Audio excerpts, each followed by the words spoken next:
Before going to bed, Penny and I would lie in bed reading. My wife, who I've been married to for 2 years, was reading a trashy romance novel. I was reading a hunting catalog. The kind with an unclothed Adonis on the front. His golden hair fluttering in the breeze as he held a huge, swollen-breasted woman. Penny broke the silence with a question that will forever be etched in my mind. What would you do if you found out I I didn't say anything? I just reached inside the nightstand, pulled out my P38 Special, and shot my wife in the eyes. The 16 by 24 glamour picture she got me as a birthday present last year was destroyed by the slug, and it also caused a hole in the vinyl siding that would need to be fixed. That little gun was loud without protection. I told Penny I put it politely, but the sheets were soiled. When she was ready to talk, she screamed, "Are you insane? Why did you do that?" She was still trembling, so I had to think carefully about how to answer. I said, "No, I am not insane. And I'm going to show you what will happen if you ever cheat on me. I'll shoot your pretty face, not your picture. First, though, I'd make you watch as I executed the cheating bastard who defiled our marriage. I give you my word on that. No more questions." We didn't snuggle that night. The next morning, there was broken glass. I rehung the picture, and we didn't bring it up again. I was a fool to think that would be enough to ensure fidelity. Fast forward 5 years. How I learned my wife was cheating is irrelevant. I knew for a fact that at 11 midnight, I came home at 11 to find my wife in bed with her boss, Roger Lamp, who was 57. 10. My heart was pounding for joy because the driveway was empty. I was hoping my suspicions would prove to be wrong. I needed to sneak inside to confirm that no one was home. Our house has a side garage, and I was able to pull into the driveway without being seen from the master bedroom suite. When I opened the service door, I almost threw up. Next to Penny's BMW was a strange black Mercedes. I understood my obligations. Breathing deeply, I loaded 6 high-velocity shells into my 12-gauge pump shotgun. These were loads of duck, capable of shooting steel more than 100 feet into the air. I emptied my magazine and opened the door. Penny had to have the Italian marble foyer floor. I saw her birthday present hanging from the banister. It was a set of lace panties and a bra that my wife had yet to wear for me. I crept up the circular staircase and heard them having sex in our marital bed. They were making guttural noises like two lovers who are beyond speaking. Then I heard the door open. I saw the lamp on the floor and I could see my wife screwing the guy. I waited until he straightened his back and then I went over to him from behind so Penny wouldn't see me. I wanted it to be a surprise. When he got a good rhythm going, I leveled my shotgun about 6 inches away from the base of his skull and pulled the trigger. Fire leapt from the barrel and 100 pellets flew out. The steel pellets tore through his head and his body gave 2 more thrusts. Then, to my amazement, he collapsed on Penny. It must have taken him some time to realize that his manhood would be suffering from severe blue balls for eternity as gray matter and bright crimson blood spurted all over her. She let out a single cry, stopped talking, and then passed out. I'd never assassinated anyone before and wasn't sure what to do. I wanted to confront Penny before I executed her, so I rolled the guy off her and onto the floor. The pellets had made a neat hole in his forehead, about 1 inch in diameter. Up until today, every dead person I had ever seen had been made up by an undertaker to look like they were sleeping. No lamp here looked very dead, and his would not be an open coffin wake. He hit the floor with a hard thud. That's when I saw his eyes. His eyes were still wide open, staring at me. I have to admit that I was a bit unnerved, so I pulled the blanket off the bed and threw it over the corpse. After a few minutes of waiting, I began to lose patience. I went to the bathroom and poured a glass of cold water, which I proceeded to throw in Penny's face. She sat up and shook her head, as if she was trying to see if it was all a bad dream. She knew it wasn't when she wiped her hand across her face. I saw a handful of lampier brains across her face. I could see and recognize the reality of her predicament by the pure terror in her eyes. She tried to scream, but fear wouldn't allow it to escape her. The only sound was her sucking for air like an asthmatic person fighting to take a breath. All too soon this was replaced by her wailing like a banshee. I was getting worried I might not have the nerve to shoot her. One thing is shooting a fat bastard in the back, but quite another is blowing away the woman I love. I mean, I'm an accountant, not a hitman. You know, I get annoyed when you cry. I'm telling you, stop it, it's not helping. I offered her a towel to wipe Lampier off her naked chest. She began to talk, but her mouth was quivering so badly I couldn't understand her.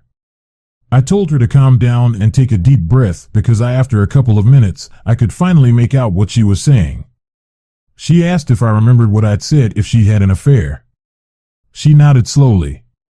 Then she asked if I had a reason not to kill her. She seemed confused, as if she was trying to remember the right words to get me to change my mind. Finally, she said, "No, I'll give you 7 minutes to find serenity with God because you've been my wife for 7 years. You have 7 minutes to find serenity with God because you've been my wife for 7 years. You should be aware that I will instantly kill you if you attempt to talk me out of it."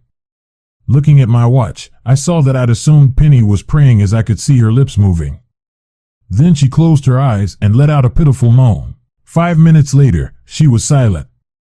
I thought about what I would do if I only had 4 minutes to live. I checked my watch. 3 minutes. Matt, I'm so scared. So are you. Tears were rolling down my cheeks. 2 minutes. Will it hurt much? I'll be over in an instant. You'll open your eyes in heaven. Penny began sobbing louder but finally managed to say, "Please shoot me in the chest instead of my face." I nodded and pointed the barrel of the gun at her heart. The distinctive metallic sound of me chambering.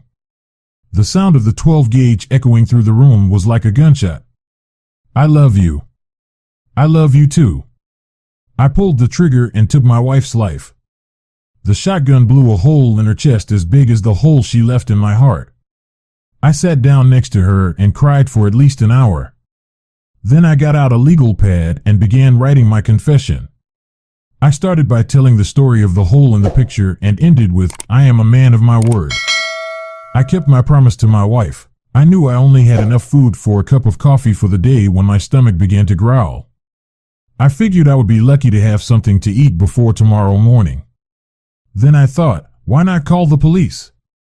When I got downstairs, I saw a menu for a nearby Italian restaurant. I figured that was the last pizza I would ever eat. I cracked open a beer. I figured this would be my last meal too, so I wrote a note to my brother while I waited. I told him how to dispose of my property, bank account information, etc. I put Penny's insurance policy, all of the cash I had on hand, and a set of keys in a priority mail envelope, sealed it, and then slapped the correct postage on it. 30 minutes later, the doorbell rang. I handed the delivery kid $25 and said, "Keep the change." I made his day. I wasn't going to be making any more. I wasn't sure if it was real or not, but I recalled that in almost every detective show they take away the bad guy's belt and shoelaces so he won't hang himself. I knew there would be TV cameras at court and didn't want to be walking around like I was moping. So I took what I expected to be my last hot shower, then changed into a pair of comfortable pants that didn't need a belt and a pair of loafers to make sure my story got out. I made copies I wrote my confession and sent it to 2 reporters whose names I got off the front page of the local newspaper. I wanted to make sure everyone knew why I had to do it. I walked about half a mile to the drugstore and dropped the envelopes in the mailbox as I walked back. I realized I was taking my last walk as a free man. 10 minutes later, I took one last walk through our house, ending at the master bedroom. I kissed Penny one last time. I went downstairs to call the police. I put my signed confession on the floor next to the disassembled shotgun. 911, what is your emergency? My name is Matthew Weiss. I just shot my wife and her lover. I have your address as 2201 Morrison Street. Yes, ma'am. They're in the upstairs bedroom. The officers will find no resistance. The front door is wide open, and I'll be lying face down with my fingers laced behind my head. It took a couple of minutes for the first squad car to arrive. It took them almost as long to walk in and slap a pair of handcuffs on me. I was driven to the station in the back seat of an unmarked car. The following few days are quite hazy. I was constantly being hustled, so I was relieved that I had eaten. Before I handed myself in, I thought I'd mention that this was the first double homicide in the peaceful village where I live. Everyone seemed keen to speak with me, but I kept telling them I'd already explained everything in my confession. They still wanted to grill me, though. The detective interrogating me he asked if I ever considered killing myself. My answer was always the same: I only did what I gave my word to do. A man who doesn't keep his word is not a man. He got even more annoyed when I refused to tell him how I became aware my wife was having an affair, and more specifically when she would. He was having an affair with her. His fancy words didn't make me break my silence, as I was sworn to secrecy. I'm a man of my word.